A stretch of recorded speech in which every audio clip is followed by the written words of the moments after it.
Bonjour tout le monde. J'ai plein de retard, encore une fois. Navré. Il y a du beau en plus qui est apparu, hein, vraiment. On va refaire aussi un petit point ensemble, si vous voulez, sur la base des dragons. Euh, mais on va d'abord regarder dans ce qui était sorti là, dans les différents portails. Bon, l'invocation de collecte, moi je fais toujours l'invocation qui est gratuite. J'ai jamais rien obtenu d'intéressant. Maintenant, c'est pas un portail exceptionnel, hein. Il y a des bons héros, hein, voilà, hein. Stentong et Jet sont deux héros tout à fait sympas. Bien que maintenant, ben, ouais, Stentong il était même pas à 900 de puissance, quoi. Pourtant, il était affreux quand il est sorti, hein. Il cognait fort. Maintenant, effectivement, il cogne plus aussi fort que ça, quoi. Bref, mais après, c'est tout le reste, en fait, qui est moisi, hein. C'est toujours les mêmes, en plus. Et tout est moisi, donc tant qu'ils nous donnent pas d'autres jetons, autant dire que je mettrai jamais d'invocation là-dedans. Alors, nous avons eu en premier lieu donc le portail du défi. Donc là, c'est les secrets de l'opéra. Ce sont d'excellents héros, hein, mais vraiment quasiment tous, peut-être Prince Siegfried un peu derrière. Mais voilà, hein, tout ça c'est du beau, du lourd, qui est efficace. Même si, bah ouais, hein, si on regarde les premiers héros qui étaient sortis, Christine Day, Fantôme de l'Opéra, on était à 905, 960, on va dire, de puissance. On est bien, bien au-dessus maintenant. Mais ils ont des petits éléments qui font du bien, en fait, à ces héros-là. Et franchement, rien que toutes les balades et compagnie. Surtout qu'elles peuvent se remplacer les unes les autres, on le sait, hein. Donc ça peut être un moyen, justement, de pouvoir se sauver euh, d'une balade en utilisant une autre balade sur soi-même, qui donne pour le coup des bonus. Mais donc, voilà, mais ce sont de très très bons héros. Donc, à la une, nous avons Odile, exceptionnel. Franchement, même si maintenant elle a quelques mois derrière elle, euh, elle reste toujours un tank très sympathique. Avec voilà, son passif donc, qui résiste à toutes les baisses de défense.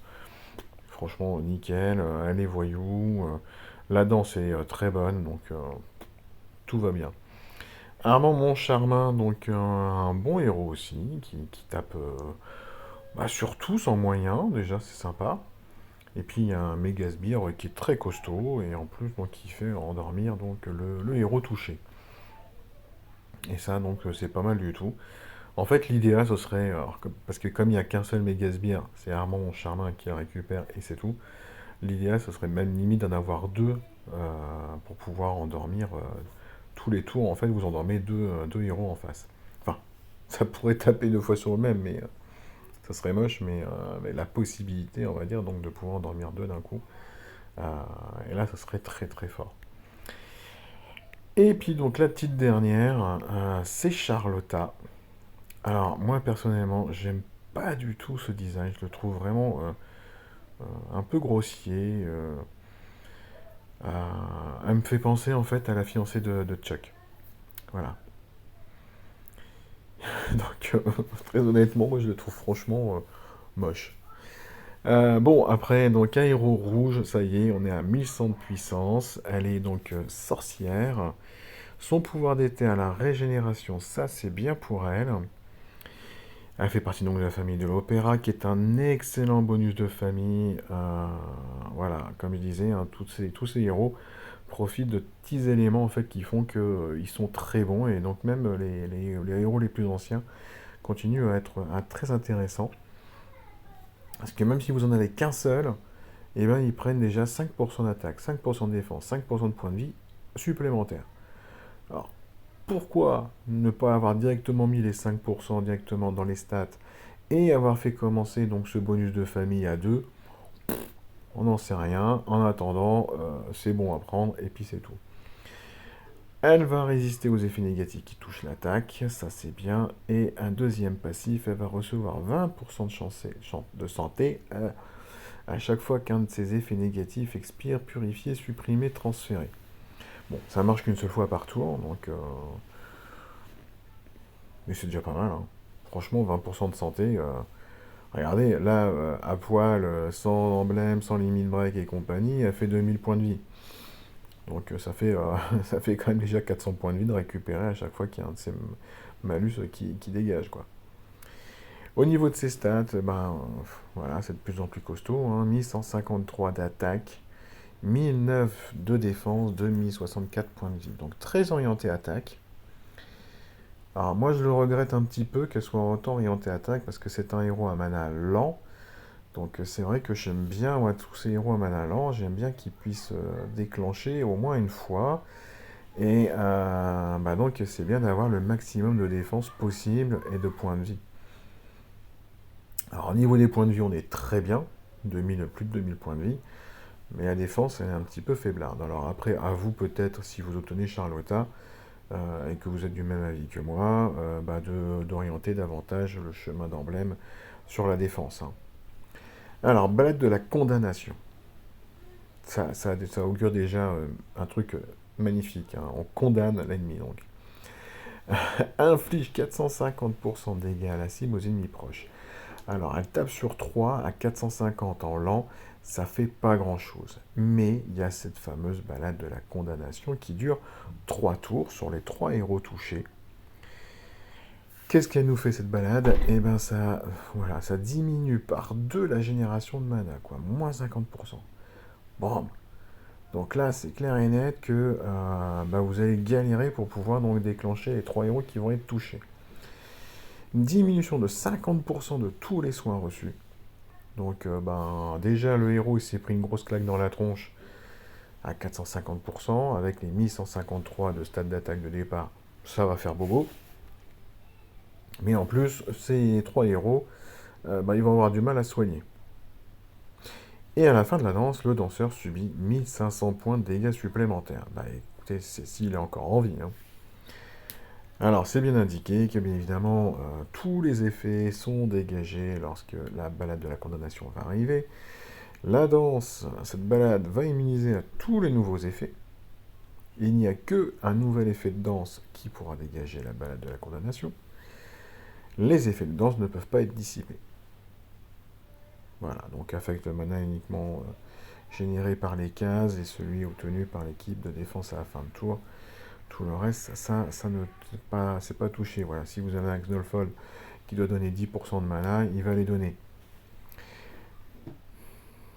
Bref, alors, qu'est-ce que j'en pense de ce héros?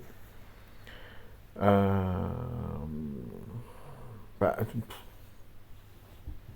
je sais pas, mais bon, bien évidemment, on la voit bien sortir dans des ruées, euh, pour plusieurs raisons. Déjà parce qu'elle est mana lent, donc tous ces effets vont pouvoir être déclenchés beaucoup plus rapidement dans la ruée. Et puis surtout, il y aura les moins 50% de génération de mana sur les 3 héros qui vont être touchés. Donc ça, c'est juste très bon.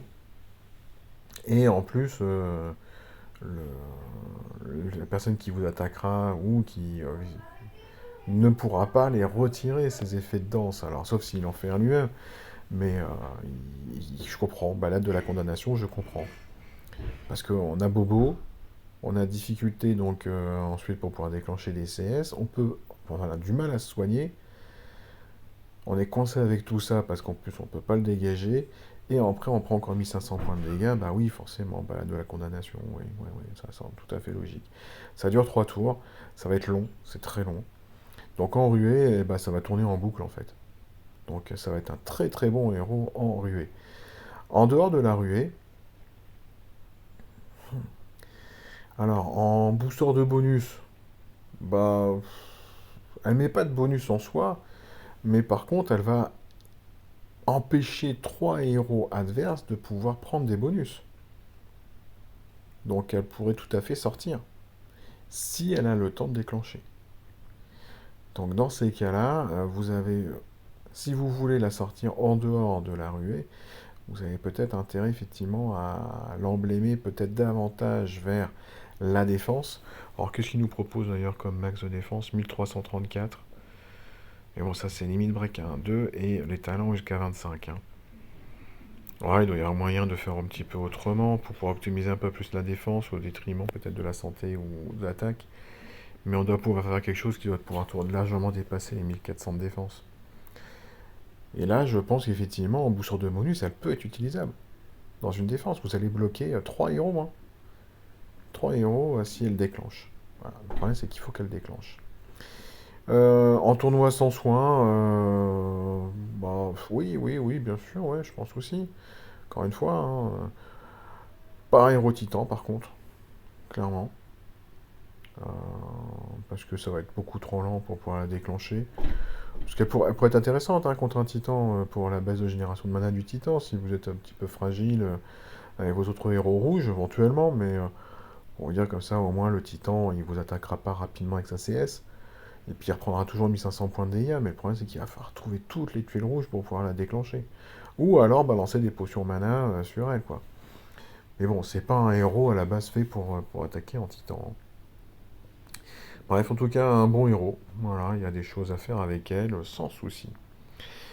Nous avons eu également, donc, bah, je crois que c'est hier, hein, le portail sauvage qui est revenu. Donc c'est un très bon portail. Le mois dernier, on avait eu Verity à la une avec... moi, je me souviens même plus de son nom. Est-ce que l'autre héros est là? Il y avait un deux... Bah non, il est pas là, tiens, d'ailleurs. Je me souviens plus de son nom.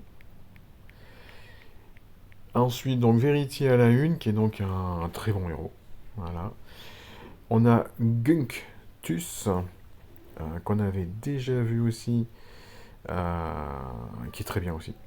Voilà, la famille des gluants avec leurs passifs, qui sont juste relous comme pas possible. Et puis lui en plus qui peut revivre en gluant. Et si au bout des 3 tours on n'a toujours pas tué, bah, il revient sur sa forme originelle.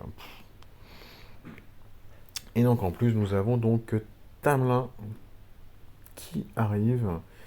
Alors également sorcier, 1101 de puissance. La famille des faunes des bois, donc c'est des chances de résister aux réductions de mana et aux effets négatifs qui touchent le mana. C'est un très bon passif, enfin très bon bonus de famille plutôt, j'aurais dit. Si vous en avez deux, ben, ils vont résister tout le temps, hein. Mais déjà 3 chances sur 4, c'est très bien. Premier passif, résiste à la folie. Deuxième passif, il va gagner du mana à chaque fois qu'il reçoit un effet ou un cumul négatif. 5%, c'est pas mal du tout. Et il a la résistance contre tous les effets négatifs, charge et flétrissement. Donc les négatifs et charges, hein, c'est contre, enfin les effets négatifs et charges, c'est contre l'attaque. Donc les flétrissements, les baisses d'attaque et les charges, enfin les cumuls qui baissent l'attaque, il en a rien à carrer lui. Et ben c'est bien ça. C'est très très bon hein, tout ça. Alors, alors le bonus d'éther, régénération aussi. Ah bah et donc, ils sont tous en régénération là, c'est une blague. Je me suis trompé tout à l'heure, hein. Non, non, régénération. Non, non, je me suis pas trompé. Bon, bah écoutez, ils sont tous en régénération. 1095 d'attaque, 1081 de défense, 2078 points de vie. Là, on est beaucoup plus équilibré que tout à l'heure. Mélodie inquiétante, Manalan aussi, 450% de dégâts sur tous. Voilà, Charlotta donc fait 450 sur 3. Lui fait 450 sur tous, donc bien évidemment. Et lui il fait en plus aussi en Manalan, hein, donc il y a vraiment rien comme différence. Mais bon, c'est pas les mêmes utilités. Après, derrière, il y a la danse et compagnie. On va voir que Tamelin, il fait de très bonnes choses aussi. Malus de défense amélioré. Tous les ennemis, mais tout le monde, va recevoir moins 64% de défense contre les CS. Cet effet dure jusqu'à ce que l'ennemi ait subi des dégâts de CS 6 fois. Mais 6 fois, c'est extrêmement long en fait. Parce que vous allez, en plus, si vous, enfin, vous prenez en peine, enfin, faut votre héros, parce on peut voir, imaginons que il y a des snipers en face après, hein. Mais donc, il faut que le héros prenne des dégâts de CS 6 fois. Donc, entre deux, vous avez intérêt à pouvoir le soigner, mais comme pas possible, parce que s'il prend 6 CS de suite, avec un malus de moins 64% de défense, à la troisième, il est mort, hein. Non, mais 6 fois, c'est franchement très fort. Alors je comprends qu'ils veulent grossir un petit peu parce que c'est un héros en mana lent, mais voilà, en tout cas un héros en mana lent, comme un peu Khufu, qui à l'époque, lorsqu'il arrivait au moins à déclencher une fois, et ben, était capable en fait de renverser à lui seul tout le raid. Et ben Tamelin va être capable à lui seul de renverser tout le raid, une fois qu'il aura déclenché. Donc même en dehors de la ruée, hein. Et puis bien évidemment c'est pas fini, l'effet de malus de défense amélioré quand il prend fin, ou il est supprimé ou remplacé, et ben l'ennemi est réduit au silence pour 6 tours.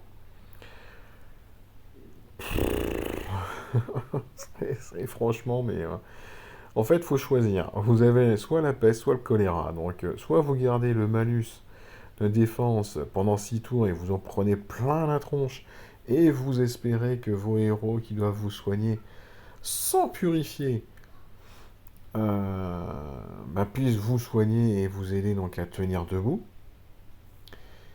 Ou alors, vous vous soignez, enfin en tout cas vous dégagez cet effet de malus, de défense améliorée, et vos héros sont réduits au silence pour 6 tours.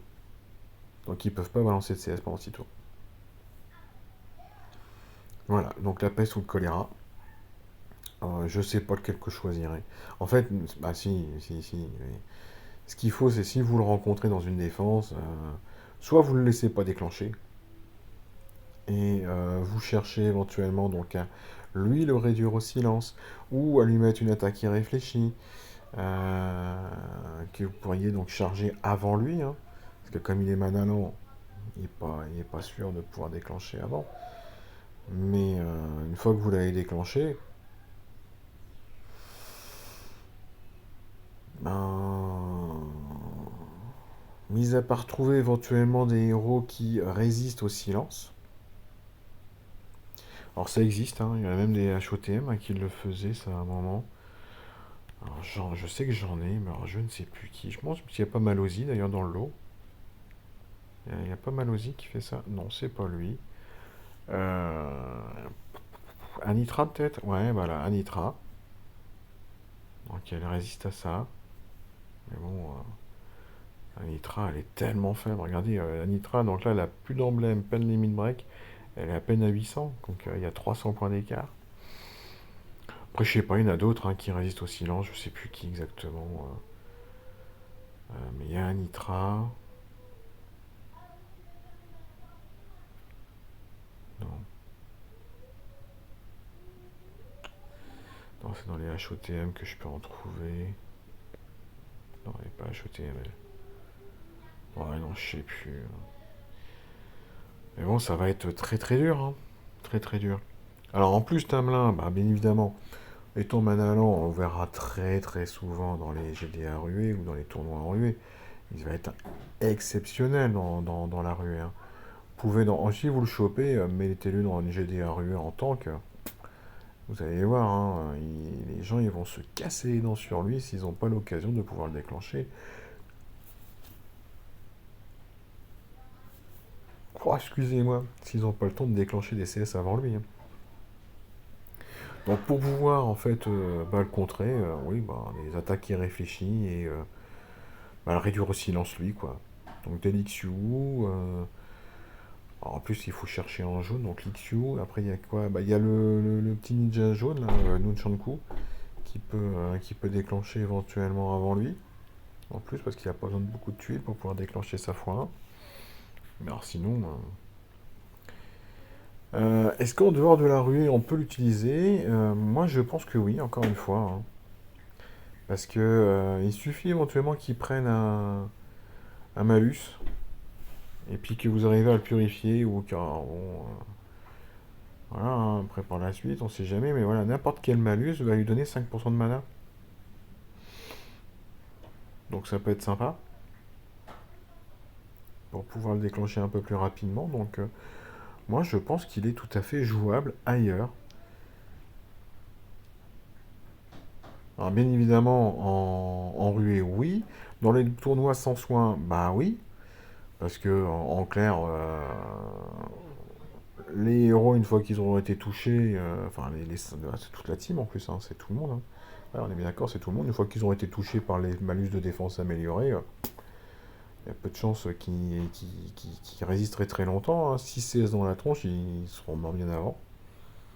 Enfin, sauf si vous avez que des CS derrière qui font des piqûres de moustiques, hein, mais bon. Mais donc, un excellent héros, hein. Très très bien celui-là. Et puis, dernier portail, non, excusez-moi, dernier portail qui est apparu ce matin, c'est celui des récits inédits avec un nouveau costume 5 étoiles, uniquement 5 étoiles. Alors, dans les héros des récits inédits, eh ben là, on a les trois à la une qui sont tous les deux avec des. Enfin, tous les trois, excusez-moi, avec des costumes, ça c'est très bien. Gellert n'a toujours pas de costume. Médéa, non. Thalassa en a eu un. Seto, pas de costume. Spartois, pas de costume. Gestalt, oui. Persa, non. Fira, non. Antelia, non. Daviventus, non. Utrox, non. Bon, on a encore un peu de temps avant de les avoir tous, hein, les 5 étoiles en costume, hein.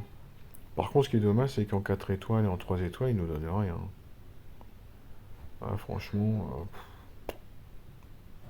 même si les bonus de costume étaient pourris comme ceux-là, hein, un 3, 3, 6, 5, moi je prends, hein. Mais bon, de toute façon, j'ai plus de pièces.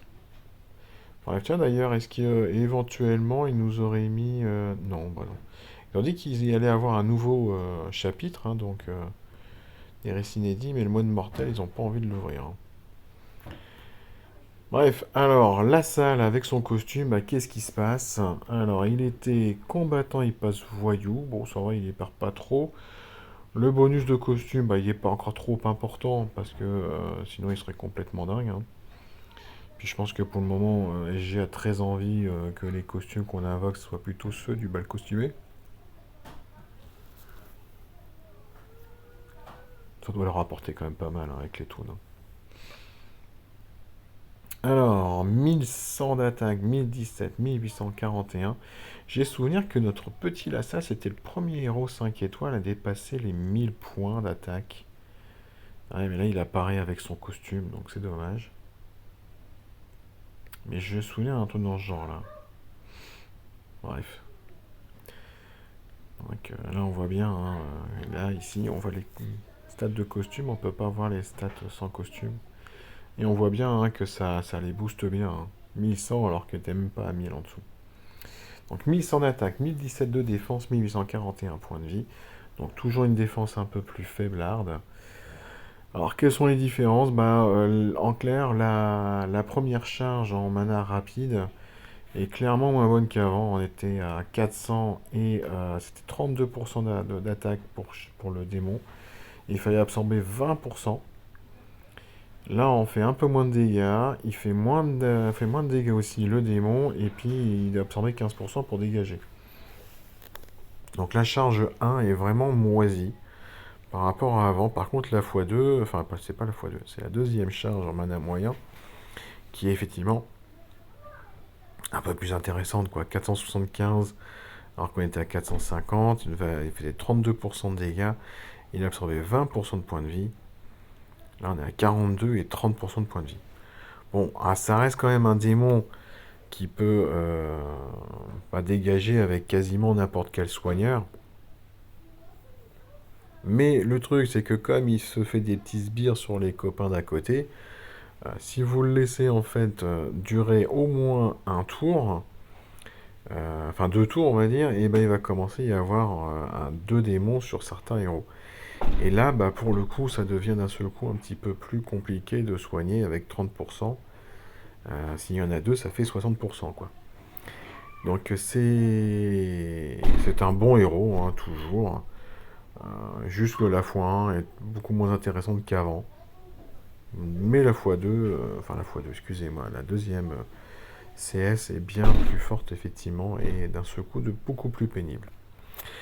Voilà, voilà, pour ces 3 héros. Ah, j'ai pas regardé la salle, c'est quoi son pouvoir d'éther? La réduction des dégâts, bah c'est bien ça pour lui. C'est très très bien. Moi, c'est mieux que la contre-attaque. Bref, la tour des dragons. Alors, la tour des dragons. Bon, c'est bien, parce que très honnêtement, moi j'ai commencé à faire un petit peu les provinces. J'avais qu'un seul dragon, j'avais rien invoqué de plus. Autant dire que j'avais même pas terminé la première province que j'étais, mais à la ramasse, hein. C'était impossible pour moi d'avancer. Donc j'ai fait toutes les petites invocations qui nous ont donné au fur et à mesure. Ça m'a permis d'avancer. Voilà, je suis à la province 3. Alors là, je galère un petit peu plus maintenant quand même. J'ai fait toutes les invocations. Malheureusement pour moi, j'ai pas le droit à un seul héros 5 étoiles, enfin un seul dragon 5 étoiles. J'ai eu un 4 quand même, Shenlin. Et donc, très rapidement, en fait, j'ai eu donc Cryo au départ, hein, et un soigneur. J'ai eu Sylva et Shenlin juste derrière, qui sont deux soigneurs également en vert.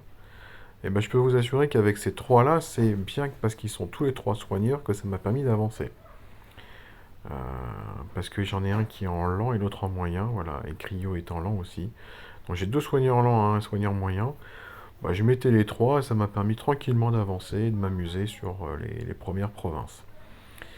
Derrière, j'ai eu droit donc à choper Flumen, que j'ai eu deux fois, la deuxième fois aujourd'hui. Snowy, Vesperi, Sparky. Voilà, bon bah j'ai maintenant un petit peu de toutes les couleurs. Je peux me faire plaisir. Vesperi a l'air sympa, hein, parce qu'il fait des dégâts sur tous en moyen. Avec une baisse de génération de mana, et ça c'est pas mal aussi, parce que mine de rien, je trouve que, enfin, comme tous les petits monstres sur les étapes intermédiaires font également de la génération de mana, vraiment on a l'impression que on n'arrive pas. Mais voilà, avec Vesperi, je pense que ça va m'aider un petit peu. La petite base, bon bah voilà, hein, je vais passer au bastion 5. Ça me prend 24 heures pour faire le bastion 5. J'ai vu la vidéo de Yams qui passait au niveau 6 du bastion et en fait ça prend une semaine quoi. Une semaine. C'est sûr que en fait avant de lancer le bastion, je vais être sûr de pouvoir utiliser mon fer et mon dracopierre et mon poisson là où j'ai envie, hein, parce que ça va être long, hein, une semaine. Hein. Ouais, j'ai pas pris les bonus gain de temps, là, VIP gain de temps. Donc j'ai aucun accélérateur, j'en ai vraiment zéro. Alors je peux dire que je regrette de ne pas les avoir pris avant. Hein. En soi, ah, on peut pas les voir ici, les trucs là.